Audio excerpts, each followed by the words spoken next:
Mais uma vez, boa noite a todos que estão conosco aqui na sala, agora, nesse momento, e a todos nossos irmãos que estão aí, além de estarem no YouTube, estão também assistindo depois a posteriori pelo canal, né? O canal tem a relação toda dos vídeos, né?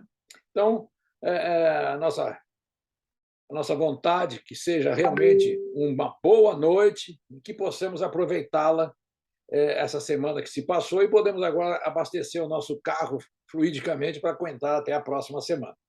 Vamos agradecer, então, por essa semana, lembrando sempre que atrás de mim está aí a palavra conhecimento. O mundo não vai evoluir enquanto nós não galgarmos vários conhecimentos, vários conhecimentos.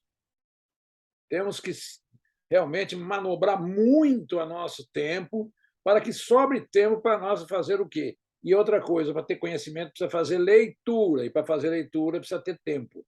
Sem isso, nós não temos conhecimento. Nós vamos ter uma coisa muito feia, que essa é uma questão do achismo. Não, eu não concordo, eu não acho. E a espiritualidade está aí para conosco, para também depois, se nós esquecermos do que nós aprendemos, nós vamos intuindo. Né? E que nós possamos, perdão, sejam muito felizes nessa encarnação também nos seus contatos. Para nós evoluirmos pelo nosso esforço e pela nossa vontade. Então, vamos para mais um estudo de hoje, com um tema também muito interessante, conhecimento do futuro. Vamos ver o que nos diz aí a espiritualidade no Livro dos Espíritos. Que assim seja. Vamos, para não perder tempo, vamos já compartilhar a tela. E já está aí. Já está aí, é o nome de uma cidade aqui do estado de Goiás, né? Então, vamos lá. Como nós estamos abrindo aqui o capítulo, né? Não é bem um capítulo, esse título, né? Dentro da lei de liberdade, olha que interessante. Pode, 868 está aqui, pode o futuro ser revelado ao homem? Vamos sempre prestando atenção, porque para que a gente não foque em cima da resposta e não abrimos o acho, hein? Não, não, eu não concordo muito com isso. Eu já disse anteriormente, e sempre quando é maneira possível, eu falo, olha, para nós estudar uma coisa nova, e o Kardec nos ensina isso também, para nós estudar uma coisa nova, forçoso é que nós esqueçamos o que nós saibamos. Porque, senão, se a gente quiser pôr os princípios que nós temos de conhecimento numa coisa nova, nós acabamos querendo não concordar por causa dos conhecimentos que nós temos daquele fato. Então, vamos ver aqui a questão do futuro. O que é nos reservado? Pode o futuro ser revelado ao homem? Olha, em princípio, então, no início, né, o futuro lhe é oculto e só em casos raros e excepcionais permite Deus que seja revelado. Está claro aqui? Fechou? Não tem, né? Talvez ele está querendo dizer para nós assim, olha, em princípio, no planeta que vocês estão, de provas e expiações, no grau que vocês têm de evolução, que é quase zero, né? É quase. Eu vou falar de mim, eu estou falando de mim, tá? Vocês não. Então, nesse caso, como está aí, que nem, por exemplo, aqui o princípio é Bereshit, né? Bereshit, que é a Gênese. A tradução é da Gênese, é Bereshit em hebraico. Né? Então, é no início, no princípio, como queiram dar a tradução para o português. Então, de início, não é. O futuro é oculto aí. Por que, talvez, se a gente analisar, hein? Porque se o homem começar a conhecer o futuro, ele vai fazer bobagem. Mas vamos ver se está certo aí nos que ele vai ensinar. Olha, com que fim o futuro se conserva oculto ao homem? Vamos ver. Se o homem conhecesse o futuro, negligenciaria do presente e não obraria com a liberdade com que faz. Porque só dominaria a ideia de que, se uma coisa tem que lhe acontecer, inútil será ocupar-se com ela. Ou então procuraria obstar a que acontecesse. Eu vou ficar doente. Não vou ficar mais doente. Não, escolhi, não. Então, Não quis Deus que assim fosse, a fim de que cada um concorra para a realização das coisas, lá no plano reencarnatório, até daquelas a que desejaria opor-se. Assim é que tudo, que tu, mesmo prepares muitas vezes os acontecimentos que hão de sobrevir no curso da tua existência. Assim é que tu mesmo, tá vendo? Preparas muitas vezes os acontecimentos que vão acontecer no curso da sua da existência. É aquela quando nós programamos a nossa encarnação com alguns gêneros de coisas que vão nos acontecer, não necessariamente que seja previsto, não, olha, eu vou levar uma facada. Não, não é assim. Né? Vamos, é o gênero do sofrimento. Então, vamos colocar bem direito que vamos falar assim, olha, quer ver, uma pessoa se programar a tomar uma facada, se é que se programasse, se ela fazer ir lá ficar que nem um ermitão no meio do deserto, ela nunca vai tomar uma facada. Ela pode morrer por uma picada de escorpião, mas facada ela não vai, a não ser que ela esqueça ali a faca enterrada de pé e se joga em cima da faca, ela vai morrer pela faca. Então, vamos vendo que o futuro, né? Olha, mas, contudo, porém, todavia, esses são o quê? Os advérbios aí, blá, blá, blá. Mas se convém que o futuro permaneça oculto, por que permite Deus que seja revelado algumas vezes? Olha aí que pergunta interessante. Kardec não perdoou nada, né? Ele vai a fundo. Olha, permite-o quando o conhecimento prévio do futuro facilite a execução de uma coisa, em vez de a estorvar, obrigando o homem a agir diversamente do modo por que agiria. Diversamente, é ao contrário aí. Se lhe não fosse feita a revelação. Bom, vamos colocar uma coisa para a gente ver. Muito no espiritismo se usa uma expressão que a pessoa precisa ter o quê? Como é que se fala o espírito aí? Merecimento. Eu não sei, na doutrina espírita não tem essa palavra, merecimento. Mas nos meios aí de centros espíritas, as pessoas às vezes colocam esse verbete aí de uma maneira errada. Tá certo? Eu sou o artista, eu faço a minha vida. Então, o merecimento, se tiver que fazer, é através do meu esforço. Então, se eu esforçar-me, eu consigo. E não por merecimento. Eu me esforço. Obviamente, eu tenho o quê? O que eu mereço.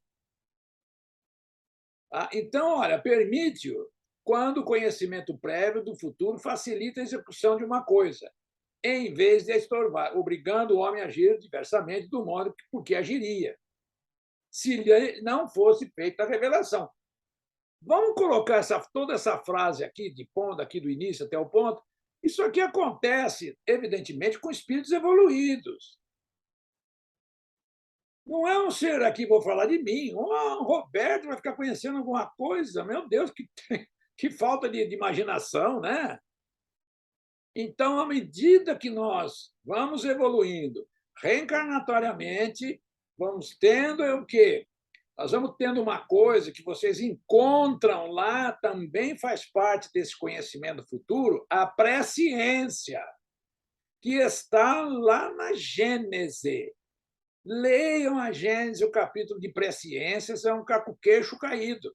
Vai explicar muito do que está aqui. Eles vão se definindo mais coisas, né, através dos livros.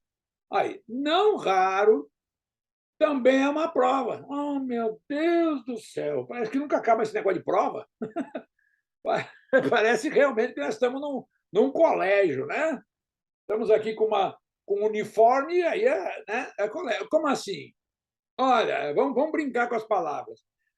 Vamos supor que a pessoa tenha uma visão do conhecimento do futuro e acabe vendo aí o resultado de uma loteria. Olha, ele vai ter esse conhecimento, ele vai lá e aposta e ganha. Mas, não raro, também é uma prova. Vai ser uma prova para ele, hein? Porque até então ele tinha uma posição social, agora ele mudou de posição social. Teve dois distintos cidadãos que ganharam 150 milhões agora. Tá? Esses 150 milhões não quer dizer nada. O Neymar ganha, em 5 meses, ele ganha isso. Para ver como a discrepância de salários, né? É uma coisa fenomenal. O Neymar, Messi e tantos outros, Cristiano Ronaldo, ganham mais ou menos 30 milhões por mês. 5 meses, 150. Coitadinho desse que ganha 150, pensa que é rico. Vai jogar bola. Né? Vai ser o Neymar. Então, está aqui. Vai acontecer que, se acontece de ganhar, de escolher, é dado para ele dar. É uma prova. Por quê? Vamos ver o que ele vai fazer com isso. A perspectiva de um acontecimento pode sugerir, perdão, pensamentos mais ou menos bons, viu? Se um homem vem a saber, por exemplo, que vai receber uma herança, aí está dando a questão de uma herança, que não conta, pode dar-se que a revelação desse fato desperte nele o sentimento de cobiça, da cobiça, pela perspectiva de se tornarem possíveis maiores gozos terrenos. As pessoas, eu vejo, vamos interromper só um pouquinho aqui, a pessoa nem ganhou na loteria, já está fazendo plano. Não, olha, porque se eu ganhar, eu vou para Cancún, eu vou para Ponta del Este, é para tudo quanto é lado, né? Mas eu discuto nenhum falando assim, olha, eu vou ganhar, rapaz, eu vou estudar barbaridade, eu vou chamar o professor para dar aula aqui em casa. Aliás, eu vou fazer uma sala de aula, não fala isso. Né? Vai querer o gozo, mas estudar, que é pôr informação aqui dentro, que é a única coisa que nós levamos, é isso aqui, é informação, conhecimento, como está aí atrás de mim. Tá. Então, eu parei aqui, tá, né? Vou só voltar aqui, tal. Se um homem vem a saber, por exemplo, que vai receber uma herança com que não conta, pode dar-se que a revelação desse fato desperte nele o sentimento da cobiça, pela perspectiva de se lhe tornarem possíveis maiores gozos terrenos, pela ânsia de possuir mais depressa a herança, desejando, talvez, para que tal se dê a morte daquele de quem tem herança. Morre aí, papai! Ô, papai, eu vou rezar para o senhor, morre hoje, não volte amanhã, que o senhor já está na terra dos pejuntos, mas vai depressa que eu quero gastar o seu dinheiro. Olha que oração que eu estou fazendo linda, hein? Meu Deus do céu, se Jesus, tá vendo? Se Jesus me escuta, ele me leva embora. Ou então, essa perspectiva lhe inspirará bons ensinamentos e pensamentos generosos. Pô, agora eu vou poder fazer mais caridade. Se a predição não se cumpre, aí está outra prova consistente na maneira por que eu suportará a decepção. Nem por isso, entretanto, lhe caberá menos o mérito ou demérito dos pensamentos bons ou maus que a crença na ocorrência daquele fato lhe faz nascer no íntimo. Vocês vejam que, umas vezes, uma situação igual a essa pode acabar ocorrendo de a pessoa nem ganhar, mas pelo pensamento ela já foi para o brejo. Pelo pensamento, eu tenho dito, olha, cuidado. Eu não, a doutrina não vai falar toda hora. Pensamento, pensamento, pensamento. Nós não somos medidos pelos atos que nós fazemos, é pelos pensamentos que temos. Pensamento. Eu acho que eu vou ficar doente. Eu acho que eu vou tropeçar e cair. Acho que eu não vou. Vamos viver o dia, como Jesus falou. Faça que nem as aves, que não aram, não semeiam, não faz nada. E Deus não deixa faltar. Então, o pensamento bom é que traz isso. Mas vamos lá aqui, então. Olha, pois que Deus... Olha aí, agora a chave da coisa, como os Kardec coloca os espíritos sempre naquela questão de perquirir deles uma informação melhor. Porque Deus tudo sabe, não ignora se um homem sucumbirá ou não em determinada prova. Mas já vou estar dizendo antes. Quem escolhe a prova é nós. Missionários da Luz, lá vai ter um capítulo, vai estar lá das provas, as pessoas escolhendo as provas e vai vendo, e às vezes os encarregados da reencarnação falaram: você não acha que você está pedindo muito, não, minha filha? Eu acho que é bom você diminuir essas coisas. Não, eu vou ser completista, deixa comigo. Então, a gente tem que ter uma ideia que às vezes é colocado aqui, até naquela época, como vamos falando, para que dê como se o Criador, né? Olha, pois que o Criador tudo sabe, tudo está aí nos átomos, nos pensamentos, nos arquivos arcásticos, né? Está tudo aí. Então, tem uma colocação para também não furtar muito de nós aquela 1.700, 1.800 anos, quase 1.900, de que a existência lá de Deus, Deus, Deus, uma questão religiosa. Então, aqui. E ele vai em cima também dessa mesma linha. Kardec também era um religioso, um cristão. Então, porque Deus tudo sabe, não ignora, né? Se um homem sucumbirá ou não em determinada prova, bom, então vamos supor que ele está perguntando, Deus sabe. Assim sendo, olha aí, qual a necessidade dessa prova, uma vez que nada acrescentará ao que Deus já sabe a respeito desse homem? Bom, aí é a resposta mais interessante que tem, que está ali. Ó. Isso equivale a perguntar por que não criou Deus o homem perfeito e acabado. Pergunta 119. Não vamos esquecer. Eu falo assim, nossa, essa resposta completa a nosso entendimento. Olha, isso que acabou de falar na pergunta, os espíritos estão respondendo. Isso equivale a perguntar por que Deus não criou o homem perfeito e acabado. Pronto. Se nós já sabemos tudo, não precisamos de prova mais nada, nós seríamos nem marionete. Eu diria que seria melhor, nós seríamos um robô com um programa pré-estabelecido e sai andando, e sai fazendo, e não mata ninguém, não rouba ninguém. E para que lucro teria isso? Para que fim? Né? Não tem nada. Eu fico com medo das máquinas aí hoje. Daqui a pouco tem até um filme aí, eu não me lembro o nome aqui de momento, em que as máquinas lá começaram a pensar por si próprias e foi um negócio complicado. Hein? A prova não tem por fim dar a Deus esclarecimento sobre o homem. Vocês estão vendo que a coisa que o trocadilho está vendo? Está uma moda. Então, os espíritos estão querendo dizer assim: olha, Deus não está nem importando com nós. Olha, então a prova não tem por fim dar a Deus esclarecimento sobre eu, por exemplo.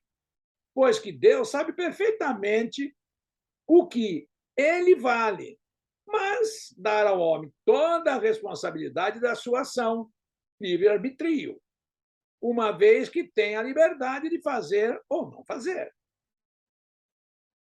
Olha, dotado da faculdade de escolher. Se nós pegarmos aqueles homens de Neandertal e assim por diante, nós vamos ver que aqueles homens não tinham capacidade de nada. Eles tiveram, naquele momento, como até ainda hoje a gente vê, né, se nós escrevemos estudo, é mais ou menos assim: dormir, né? Dormir, comer, fazer sexo e dormir de novo. É isso que os homens estão praticamente. E nós estamos vendo aí uma invasão grande das escolas, crianças que, não, é que a pandemia, tudo agora é a pandemia. Quando o espírito quer estudar, ele estudou mesmo na pandemia. Tudo é assim. É tudo que é para forçar. Olha, uma pandemia, olha, melhor a época de você pegar livros e estudar sozinho, autodidata. Mas a preguiça é tanta que ninguém, né? Então, mas deixa eu mudar o assunto, vocês vão ficar com raiva de mim, eu começo a sentir as vibrações aqui desse lado. Então, está aqui, ó. Dotado da faculdade de escolher entre o bem e o mal, viu? A prova, é uma prova que ele escolheu, tem por efeito pô-lo em luta com as tentações do mal e conferir todo o mérito da resistência.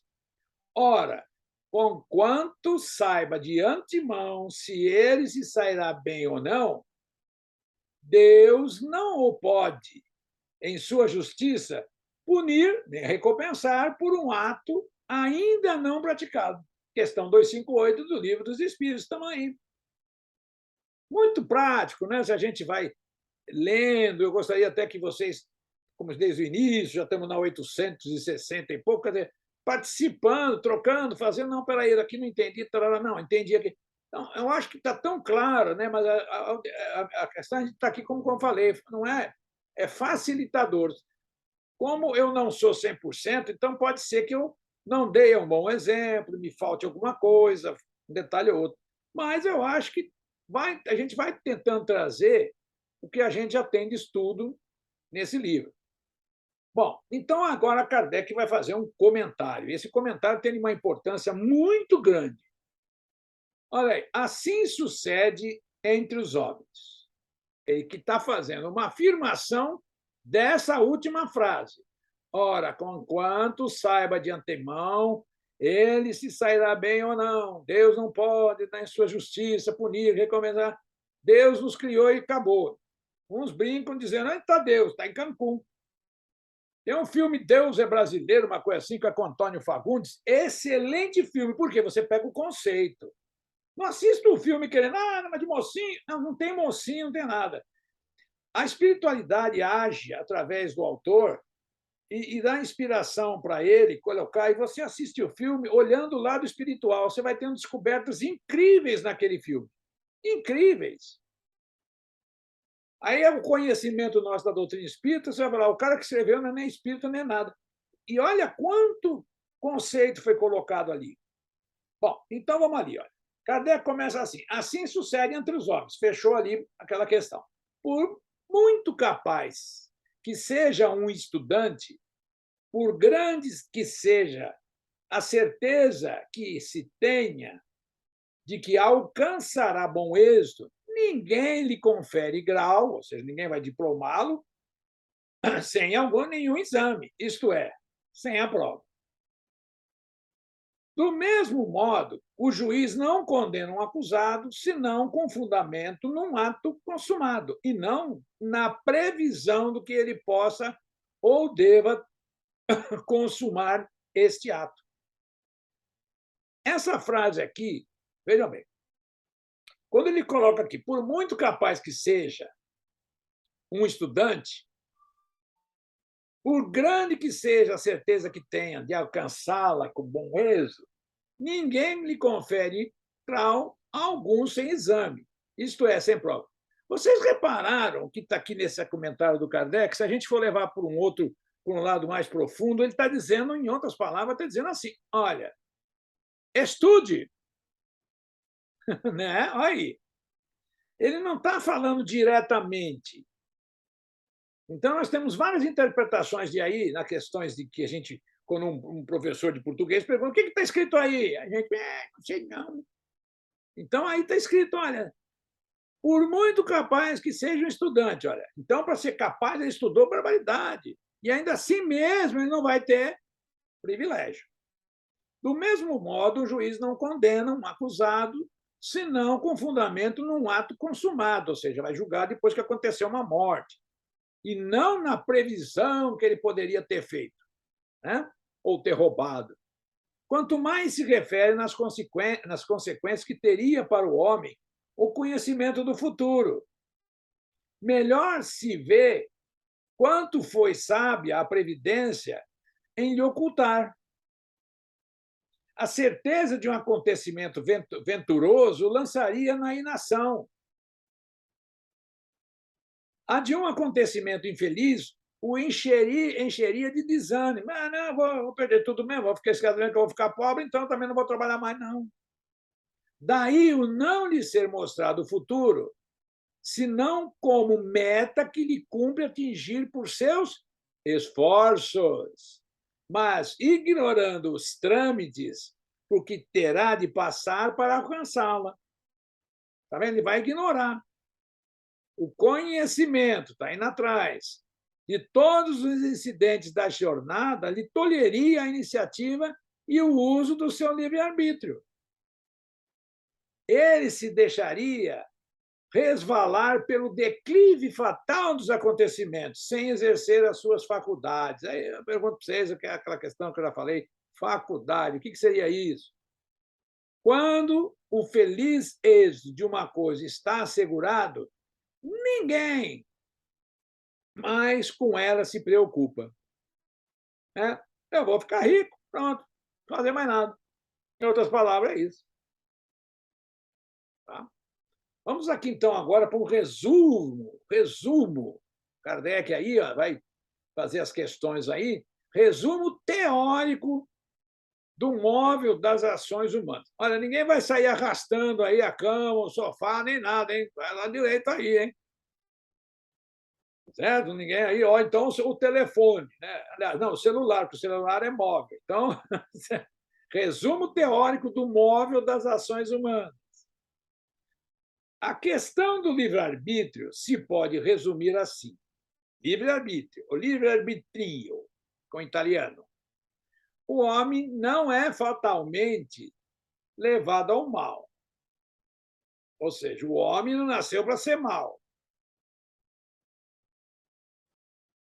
Os atos que pratica não foram previamente determinados. Os crimes que comete não resultam de uma sentença do destino. Então, vamos vendo que, então, um assassino em série e tudo mais, ele não reencarnou para fazer aquilo. Eu sempre falei, ninguém nasceu para matar ninguém. Ele pode, por prova ou por expiação, escolher uma existência em que seja arrastado ao crime. Então, ele vai, provavelmente, que é mais de costume, a pessoa vai nascer num ambiente já poluído. Ele vai, por exemplo, na periferia, e aí aquela questão, como eu falo aqui em Goiânia, que tem aquele Jardim Ayala aqui, que, olha, já mudou barbaridade. Eu me lembro quando eu chegava ali no centro para dar palestra e participar lá com o pessoal, aqueles meninos pobres. Hoje já mudou o aspecto, já houve a evolução dos tempos, já está um lugar muito bonito. É só vocês colocar aí Jardim Ayala, né? Nós vamos ver aí o centro Ismael, porque é Sesmael, né? Bocha lá em Jardim Ayala, em Aparecida de Goiânia. Então, está aqui. Ó. Ele pode, por prova e expiação, escolher uma existência em que seja arrastado ao crime, quer pelo meio em que se acha colocado, quer pelas circunstâncias que sobrevenham, aliás, perdão. Mas será sempre livre de agir ou não. Ele tem o dedinho, ele aperta ou não o gatilho. Assim, o livre-arbítrio existe para ele. Mais uma vez, pelo amor dos meus filhinhos, como diria Silvio Luiz, assim o livre-arbítrio existe para ele, quando no estado de espírito. O livre-arbítrio nós temos no estado de espírito. Está vendo? Está ali entre vírgulas aqui, olha. Quando está de espírito. Ah, eu exerci meu livre-arbítrio. Não, você exerceu a sua vontade. Livre-arbítrio é para escolher o que você vai fazer. Está vendo? Você vai nascer num lugar perigoso. Está lá, você já teve o livre-arbítrio. Agora, se você vai lá nascer lá e vai errar de novo, puxar o gatilho, o problema, mais uma vez, seu. Então, está ali, ó. Ao espírito cabe a escolha da existência e das provas. Olha que eu parei. Ah, está ali, eu lembro assim. Assim, o livre-arbítrio existe para ele, quando no estado encarnado. Ao fazer a escolha da existência e das provas. E, como encarnado, na faculdade de ceder ou de resistir os arrastamentos a que todos nós temos voluntariamente submetido. Incrível isso, né? Como nós falamos, o livre-arbítrio. Então, eu peço encarecidamente a vocês que estão aqui, aos que vão nos escutar, que estão escutando aí ao vivo, vamos acertar a doutrina espírita, que senão nós estamos cometendo erros. Eu já fui em várias palestras, as pessoas ficam falando em livre-arbítrio, livre-arbítrio. Eu falo, mas não é possível que a pessoa não leu o livro dos espíritos. Não é eu que estou inventando, é que eu sou que nem o. Ah, nossa Senhora, você falar livre-arbítrio, falar essa bobagem perto do. Agora não, que o Raul Teixeira está se recuperando a fala, não é? Mas se um espírita falasse uma bobagem na frente dele, ele ia falar: não, você não é espírita, dá licença. Nem candidato a pré-espírita você já atingiu. Você está ainda querendo não ser espírita, né? Porque você está aí. Bom, então vamos aqui ainda. Cabe. Então está ali, né? Faculdade de ceder ou resistir aos arrastamentos a que todos nós nos temos voluntariamente submetido. Cabe à educação, num sentido bem amplo da palavra, combater essas más tendências. Falo-á utilmente quando se basear no estudo aprofundado da natureza moral do homem, pelo conhecimento das leis que regem essa natureza moral, chegar-se-á a modificá-la, como se modifica a inteligência pela. Ó, tá vendo aqui? Mais uma vez, não sou eu. Por favor, eu venho batendo. E se vocês forem ser espírita mesmo, né? Tá aqui, ó. Pelo conhecimento das leis que regem essa natureza. Lembra o título aqui em cima, olha. Resumo teórico do móvel das ações humanas. Por que nós erramos? Pelo conhecimento das leis que regem essa natureza moral baseada em Cristo, chegar-se-á a modificá-la. Como se modifica a inteligência pela instrução? E o temperamento pela higiene. Nós estamos chegando, com todo respeito, numa condição que a higiene está abaixo da crítica. Se a gente está crítica à higiene. Crítica. E não é por culpa da, como eu já falei, do rato, da mosca e demais animaizinhos que vêm para nos alertar da nossa falta de higiene. Né? É bom a gente ir falando direitinho e vendo. Isso aqui está escrito desde 1857, ou 1860, essa parte. Ó, desprendido da matéria e no estado de raticidade, o espírito procede à escolha das suas futuras existências corporais. Olha bem, nós vamos começar a escolher, mas tem uma condição. Olha como é importante esse capítulo. De acordo com o grau de perfeição a que haja chegado, e é nisto, como temos dito ali, os espíritos assim, já falei, Kardec. Não, Kardec falando, aliás, né? Que consiste, sobretudo, o seu livre-arbítrio. Alguma dúvida aí, vocês, sobre isso ou não? Hein, Vera? Você que está aí olhando. Dúvida nenhuma, Roberto. É Quer verdade. dizer que, às vezes, é que eu falo às vezes a gente lê esse livro e vai lendo assim, normal. Já li o livro, já li. Mas, às vezes, esse estudo é bom porque a gente vai tentando pôr bem assim, bem na frente, o que é o que não é. Olha aí a questão de uma explicação, nós vamos ter depois, lá já tivemos, a questão do livre-arbítrio, mas aqui agora, nesse conjunto de liberdade, está nos esclarecendo bem a fundo como é que funciona. Então, aqui, olha, esta liberdade, a encarnação não anula. Olha aí que está chamando atenção, hein? Se ele cede à influência da matéria, é que sucumbe nas provas, que por isso mesmo escolheu. Nós escolhemos, erramos e depois fala que vai pedir para Deus. Já falei, Deus nem ouve nós. Não fala isso, Roberto. Não, eu estou falando no sentido mais assim, para a questão filosófica da coisa. Né? A gente colocar filosofia. Então está ali, olha. Se olha aqui, a liberdade, a encarnação não aluna. Se ele cede à influência da matéria, que ele mesmo sucumbe às provas que ele por si mesmo escolheu, para ter quem o ajude a convencê-las, concedido-lhe é invocar a assistência de Deus e dos bons espíritos. Por isso, nós temos um anjo guardião ao nosso lado constantemente. Quando está aqui, invocar a assistência de Deus. Vamos lá, vamos pegar essa frase, eu vou tentar colocar mais ainda para a gente ver. A gente tem um carro, o carro está novo, certo? O carro é da Chevrolet, por exemplo. Aqui, saiu da fábrica, saiu de Deus. A fábrica é Deus. Nós, quando dá um problema no carro, nós vamos levar o carro na fábrica ou nós vamos levar ele aonde? Nós vamos levar o carro numa assistência.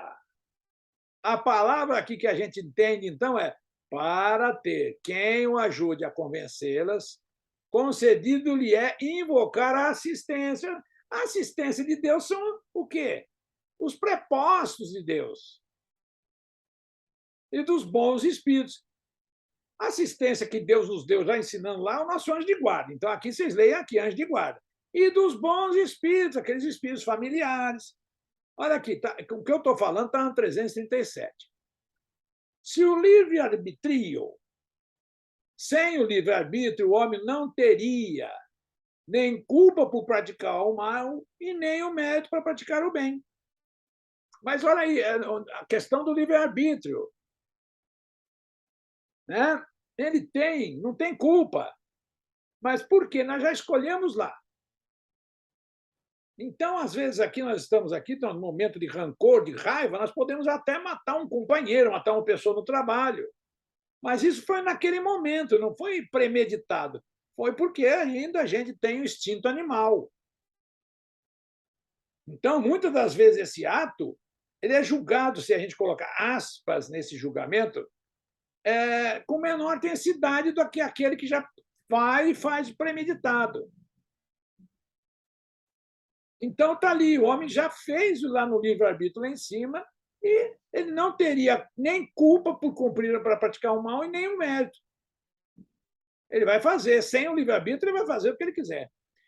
E isto, a tal ponto, está reconhecido que no mundo a censura ou o elogio são feitos à intenção, isto é, à vontade. Ora, quem diz vontade diz liberdade. Nenhuma desculpa poderá, portanto, o homem buscar para os seus delitos na sua organização física, sem abdicar da razão e da sua condição de ser humano, para se equiparar ao bruto. Nós vemos quantas falcatruas aí a gente vai vendo durante a vida, que nós já. Quanto aí, quem não roubou figurinha quando era criança, né? Já era um mal. Ah, mas a criança é ingênua. Não, quando a criança não é ingênua, ela pega toda, ou bondosa, ela pega todas as figurinhas e dá para os amigos. Tá, vai ficar. Agora, quando a gente tem cobiça por uma figurinha, é o espírito que já é problemático. Então, quando a gente leva muito no banho-maria, quando vê, às vezes, os filhos fazendo coisa errada, nós temos que corrigi-los. Chamar ele bonitinho, senta aí, mas não faz isso. Aí também não adianta essa história que já cansamos de falar, papai do céu está vendo, papai do céu vai te castigar. Mas já passamos por isso. Vai, vamos começar. A psicologia infantil moderna de hoje impõe que você explique para a criança os porquê que ela está fazendo coisa errada. Para ela entender. Se ela não entender, ela vai fazer de novo. Olha aí. Mas quando o homem pratica o bem, tem grande cuidado de averbar o fato à sua conta, como mérito, e não cogita por ele gratificar os seus órgãos. Olha que interessante. O que prova que, por instinto, não renuncia, malgrado a opinião de alguns sistemáticos, ao mais belo privilégio de sua espécie, a liberdade de pensar. Olha como esse texto ele eleva a nós uma posição de raciocinar muito. Eu vou tentar, dentro do possível, aqui, ó. Vou pegar até na parte aqui de trás. Ó. Nenhuma desculpa poderá, portanto, o homem buscar para os seus delitos, na sua organização física. Então, olha bem, não é o corpo espiritual, no corpo físico, sem abdicar da razão e da sua condição de ser humano, para se equiparar ao bruto. Então, aqui é uma comparação do ser humano lá com os homens de Neandertal. Ainda assim, mesmo os homens de Neandertal matavam, mas para se defender puramente. Era instinto de defesa. Bom, se for assim, quanto ao mal, assim não poderia deixar de ser relativamente ao bem. Mas, quando o homem, aí, vamos lá, o homem vai praticar o bem, tem grande cuidado de averbar o fato à sua conta, como mérito. E não, tá vendo? Ele vai falar, não, o mérito é meu, eu que fiz. E não cogitar de por ele gratificar os seus órgãos, o que prova que, por instinto, não renuncia, malgrado a opinião de alguns sistemáticos, ao mais belo privilégio da sua espécie, que é a nossa liberdade de pensar. Esse texto, como diríamos aí, é bombástico, esse parágrafo aqui do Kardec. Fechando, ele vai falar: a fatalidade, cujo vulgarmente é entendida, como vulgarmente é entendida, deixa eu beber um pouquinho d'água aqui.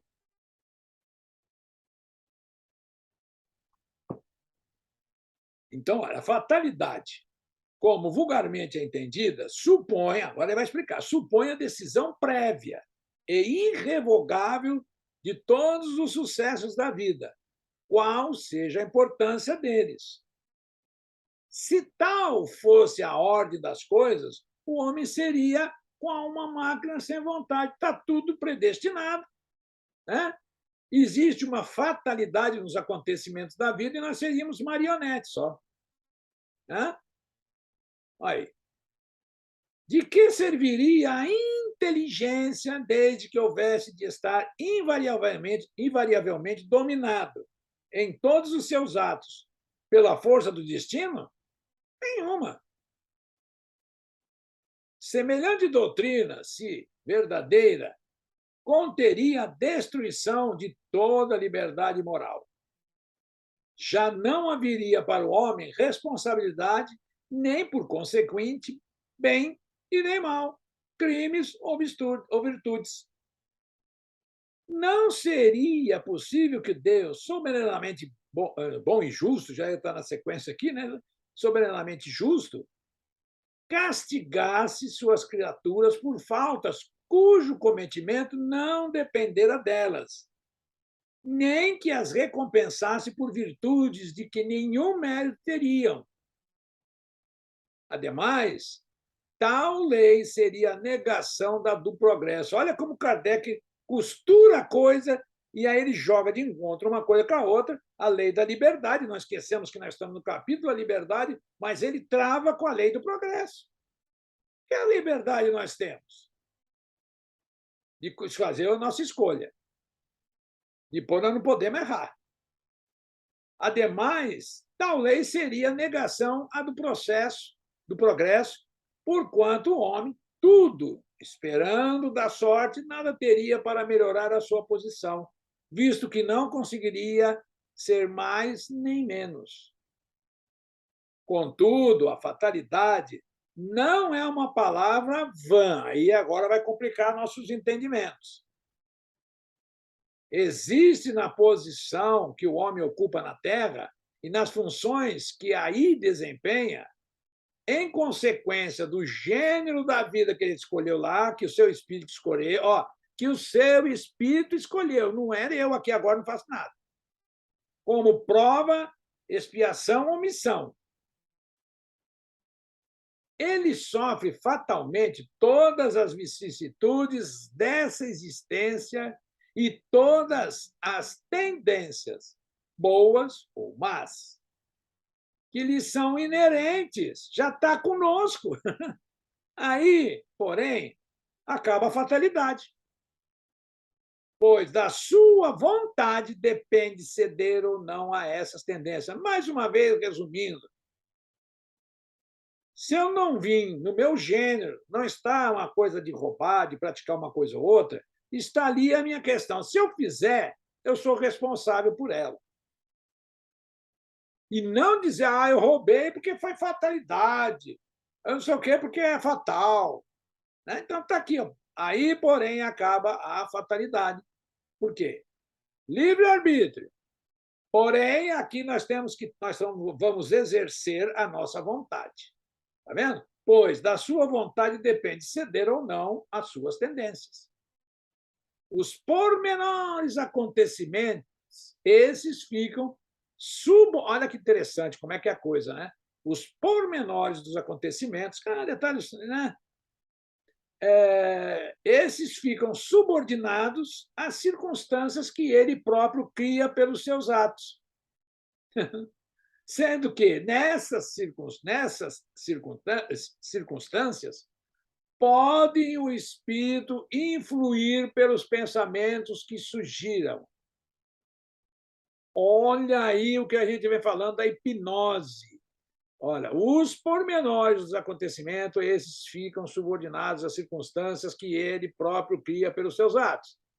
Sendo que nessas circunstâncias, esses espíritos, através do que eles estão fazendo e do que eles estão irradiando, olha aí, podem os espíritos influenciar pelos pensamentos que surgiram. Questão 459. Essa todo mundo sabe, né? O que é os espíritos que nos dirigem? Sim, muito mais do que pensar, né? Então, a fatalidade, calma.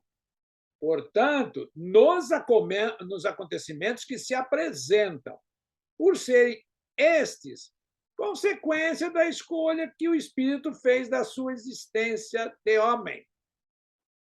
Pode deixar de haver fatalidade no resultado de tais acontecimentos, visto ser possível ao homem, pela sua prudência, modificar-lhes o curso. Se lá nós fizermos assim, ó, uma encarnação, olha, eu vou ser mal, eu vou encarnar, mas eu arrepiar encarno. Então, aí, pela minha prudência, aquela coisa que está dentro de mim, que eu pus isso, eu vou modificar-lhes o curso. Nunca há fatalidade nos atos da vida moral. Por favor, olha, existe a palavra moral aqui que ela define bem o que nós estamos falando. Por isso que, acima de tudo, nós temos no Espiritismo a filosofia, a ciência e a questão moral em nosso Mestre Jesus. Está aí. Vocês vejam que, então, uns até colocam, não, tríplice, não sei o quê, e Deus. Ora, Deus nos criou. Jesus vem e traz para nós um código para que nós, de boa conduta moral. E ele vem e deixa lá os mandamentos ali, inclui todos eles, e deixa um mandamento maior: amar ao próximo com a ti mesmo. E é incrível como a gente vê bem a evolução do Brasil agora, nesses últimos dias, a gente diz assim, pelo Estado na questão da política. Como é que você pode odiar um adversário que você não conhece? Ah, mas eu sou cristão.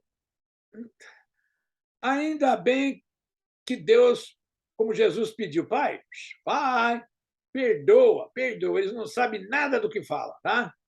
Eles pensam uma coisa, mas ficam com medo do Senhor e falam outra. Como é que se pode agredir? Assassinatos houveram aí. Eu fico desgostoso quando a gente fala, né? Não é possível.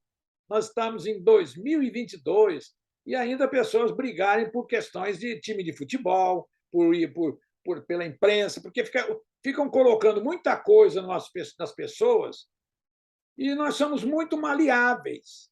Eu tenho dito, a questão da hipnose, tem pessoas que falam, eu não sou hipnotizado. Eu falo, duvido. Duvido. Tem maneiras de se hipnotizar.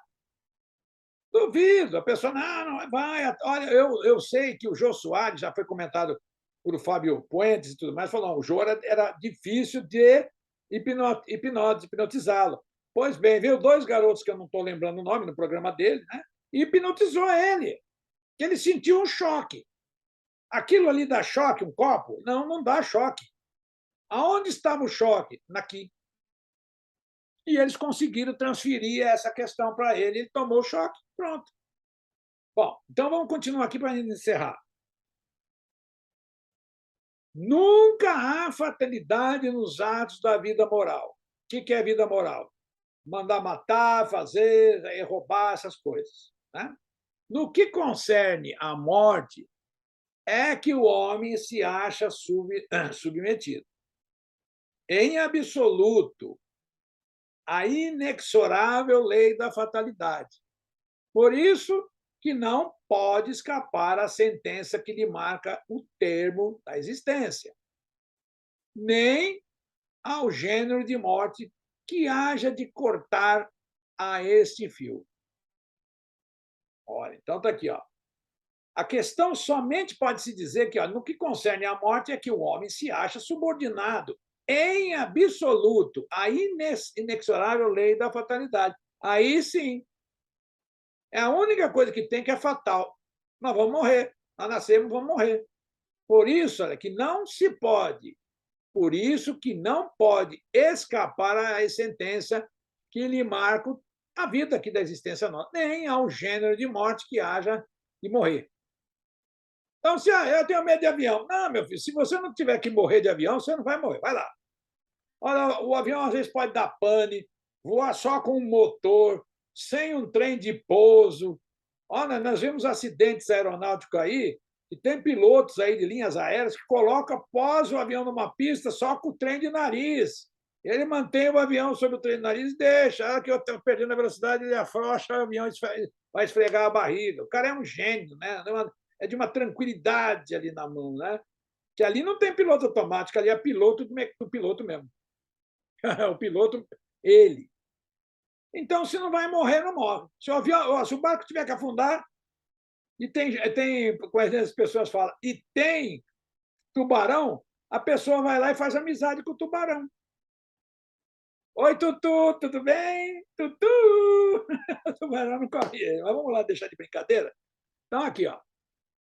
Segundo a doutrina vulgar, de si mesmo tiraria o homem todos os seus instintos, e então proviriam ou da sua organização física, pela qual nenhuma responsabilidade lhe toca, ou da sua própria natureza.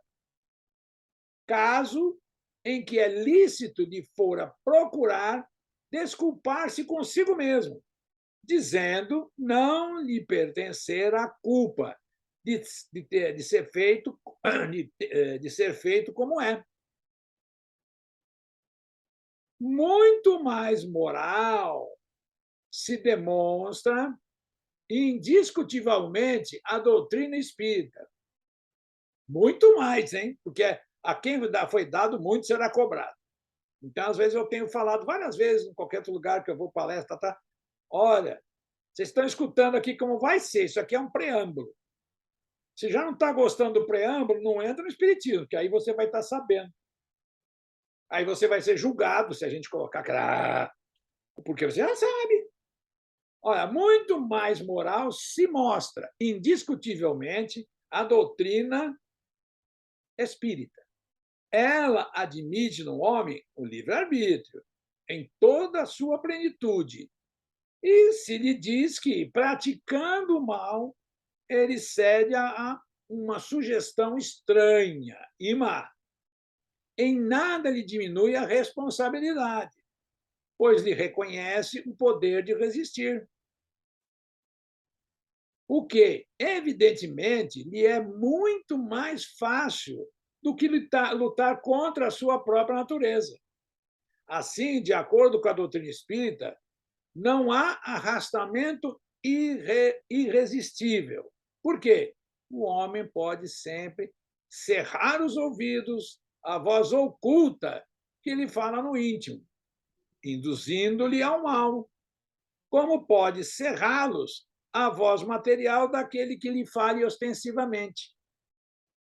Pode, pela ação da sua vontade, pedindo a Deus a força necessária e reclamando para tal fim a assistência dos bons espíritos. Olha só, ainda vamos reclamar com o Pai, né? Vamos reclamar lá com ele. Foi o que Jesus nos ensinou por meio da sublime prece, que é a oração dominical. Alguém sabe que aqui não tem nada a ver de domingo, sábado e etc. aqui, né? Alguém sabe disso ou estou enganado? Porque a palavra aqui, oração dominical, vem de Dominus. E Dominus não tem nada com sábado, domingo, nada, hein? Então, marquem aí, porque isso nós não podemos mais falsear. Eu digo assim, não tem mais cabimento, né? Até marcando aqui. Porque a oração de domingo, é dominical, é de Dominus. Dominus. Tem uma música, inclusive, né? Começa assim, Dominus. Dominus. Então, foi o que Jesus nos ensinou por meio da. Porque as pessoas também pensam que vai só rezar no domingo, né? A oração dominical. Não reza, não, só no domingo. Olha, foi o que Jesus nos ensinou por meio da sublime prece, que é a oração dominical, quando manda que, digamos, não nos deixeis sucumbir à tentação, mas livra-nos do mal.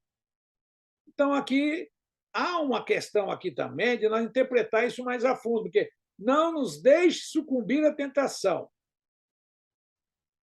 Então, aqui na realidade, se a gente for pecar, e o Espiritismo também na sua obra espírita, conversando também aí com os outros, eles vão falar o que a gente já sabe. Olha, essas passagens de Jesus é bom não mexer muito, não, porque senão vai criar um problema. Porque estaria na concepção hebraica, que Jesus foi hebraico, ensinou em hebraico, que aqui, inclusive em outras orações hebraicas, é fácil de você achar essas mesmas partes de Jesus em outras orações hebraicas. Então, podemos dizer que Jesus não inventou muita coisa, não. Ele seguiu a tradição judaica das leis. Então, aqui, ó, não nos deixes sucumbir em tentação. Não, olha, que eu não caias em tentação. Mas, porém, contudo, todavia, me livre-me do mal, meus espíritos guardiães. Tá vendo? Então, que eu não caia em tentação. Agora, não nos deixe sucumbir à tentação significa que eu estou fazendo o quê? Estou pondo a responsabilidade na mão dos outros. Eu sucumbi porque meu anjo de guarda estava dormindo, pô. Tem até um filme a esse respeito aí, o cara vai atravessar a rua, o carro passa, ele vai reclamar depois lá em cima como foi lá. Então tá aí, ó. Essa teoria da causa determinante dos nossos atos ressalta com evidência de todo o ensino que os espíritos han dado. Não só é sublime de moralidade, mas também acrescentaremos: eleva o homem aos seus próprios olhos. Como a gente tem olhos de ver, né? Nós sabemos ver. Mostra-o livre de subtrair-se a um jogo obsessor, como livre é de fechar a sua porta aos importunos. Ele deixa de ser simples máquina, atuando por efeito de uma impulsão independente da sua vontade, para ser um ente racional, que ouve, julga e escolhe livremente de dois conselhos um. Acreditemos que, apesar disso, o homem não se acha privado de iniciativa, não deixa de agir por impulso próprio, pois que, em definitivo, ele é apenas um espírito encarnado, que conserva o quê? Eu nem baixei aqui, mas dá para dizer o que ele vai conservar, hein? Eu tenho dito, olha, nós somos uma linha assim, olha. Todos nós que estamos aqui não éramos diferentes da última encarnação. Melhoramos um pouco, porque ele vai falar aqui, olha, não deixa de agir por impulso próprio, pois que, em definitivo, ele é apenas um espírito encarnado que conserva, sob o envoltório corporal, as qualidades e os defeitos que tinha como espírito. Conseguintemente, as faltas que cometemos têm por fonte primária a imperfeição do nosso espírito, nosso próprio espírito, que ainda não conquistou a superioridade moral que um dia alcançará, mas que, nem por isso, carece de livre-arbítrio, quer dizer, vai ser sempre com a sua vontade. A vida corpórea lhe é dada para se expungir de suas imperfeições. Então, acabar com a choradeira, acabar com essas coisas infantis, né? Mediante as provas por que passa. Imperfeições que, precisamente, o tornam mais fraco e mais acessível às sugestões de outros espíritos imperfeitos, que delas se aproveitam para tentar fazê-lo sucumbir na luta em que se empenhou. Cuidado com a boca, cuidado com o que come, para de tomar guaraná, refrigerante, essas coisas que são uma porcaria. Não é eu que estou dizendo, não, é a ciência. Todos esses refrigerantes têm gás que faz alta... E quando a pessoa é mais idosa, ela vai ter flatulência até não sei aonde. Pode ver. A pessoa está assim, já mais de quilometragem, vai numa festinha, toma lá uns 5 copos de Coca-Cola. Ave Maria, São João à noite. Né? E não precisou comer aquela batata doce. Mas vamos lá. Tirando aqui, vamos voltar ao estudo. Então, ali, precisamente, o torna mais fraco e mais acessível à sugestão de outros espíritos imperfeitos, porque em espíritos nós somos imperfeitos, nós atraímos o quê? Diga quem tu és, que eu direi com quem tu andas. Que delas se aproveitam para fazer sucumbir. Eles já sucumbiram, quer levar mais gente. Na luta em que se empenhou. Se dessa luta sai vencedor, ele se eleva. Se fracassa, permanece como era, nem pior, nem melhor. Será uma prova que lhe cumpre recomeçar. É a mesma coisa, nós vamos lá para o planeta Quiron, vai começar de novo. Quanto mais se depura, tanto mais diminuem os seus pontos fracos e tanto menos acesso oferece aos que procurem atraí-lo para o mal. Os que procurem aí podem ser encarnados e desencarnados, tá? Porque se uma pessoa encarnada, nós estamos fazendo ali uma força para melhorar, mas chega uma pessoa e fala, vamos fazer isso, a pessoa, vamos lá, rapaz. Você vai ou não vai? Vou. Pronto, acabou. Já cheguei. Então, olha aí, na razão de sua elevação, cresce-lhe a força moral, fazendo que deles se afastem os maus espíritos, encarnados e desencarnados. Todos os espíritos, encarnados e desencarnados, mais ou menos bons, quando encarnados, constituem a espécie humana. E como o nosso mundo é um dos menos adiantados, sabendo disso, viu? Nele se conta maior número de espíritos maus do que bons. E ainda temos aquela passagem, aquela pergunta: por que, que o mal? Por que, que o mal sobressai? Porque o bem é tímido. Então, pois todos os esforços para esse planeta não voltarmos. Né? Então, vamos voltar aqui. Tal a razão, porque vai menos tanta perversidade. Nesse planetinha aqui é isso. Façamos, pois, todos os esforços para este planeta não voltarmos. Você chega, vamos voltar mais aqui, pois a presente estada, e para merecermos ir repousar em mundo melhor, um desses mundos privilegiados, onde não nos lembraremos da nossa passagem por aqui. Olha que magnífico!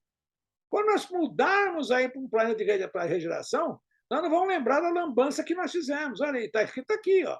E para merecermos ir em mundo melhor, que pode ser a Terra, agora, consequentemente, vai ser, passar por uma transição dessa, em um dos mundos privilegiados, no entanto, onde não nos lembraremos da nossa passagem por aqui, senão como de um exílio temporário. Ok? Então, está aqui agora, nós vamos fechar, vamos para o capítulo 11, que é a lei da justiça, de amor e caridade, que precisamos estudar muito essa lei também, porque essa aqui também é uma das leis que ninguém praticamente se debruça. Mas nós vamos ver. Né? Se Deus assim nos permitir que na escolha encarnatória nós fizermos aqui, nós vamos estar aqui para compartilharmos juntos. Né? Então, vamos lá, eu acho que foi interessantíssimo aí, né? A gente fala, né, como eu gosto estudar nessa questão. Interessantíssimo aí o estudo de hoje para a gente poder esmiuçar. Como eu falo, o importante desse estudo é nós pegarmos e esmiuçarmos esses pontos. Não adianta somente ler, como eu vejo. Olha, eu vejo pessoas que comentam, como é que você faz o evangelho no lar? Aí eu pego o evangelho e abro, para ver o que os espíritos querem falar. Não, pelo amor de Deus, para com essa criancice. O livro está até viciado que sabe. Eu não vou nem ter até uma piada. Se fosse um homem de bem, teria morrido. Pá! Aí o cara, eu? Eu? Né? É umas coisas que é engraçada, né? Se fosse um homem de bem, teria morrido. Eu não. Então, vamos pegar do início até o fim. façamos uma leitura preliminar de um bom livro, pode ser o Fonte Viva, né? Da coletânea do Chico, tem 5 livros bons para fazer esses estudos, tem mais, né? Mas tem muitos livros das passagens evangélicas que Emmanuel comenta, Fonte Viva, Caminho, Verdade e Vida, e tem uns outros 3 aí que eu não estou lembrando o nome aqui pontualmente, mas se vocês procurarem, você acha. São 5 livros que compõem essa série. São livros de mensagens comentadas também por coisa. Então, aí, normalmente, é uma coisa impressionante.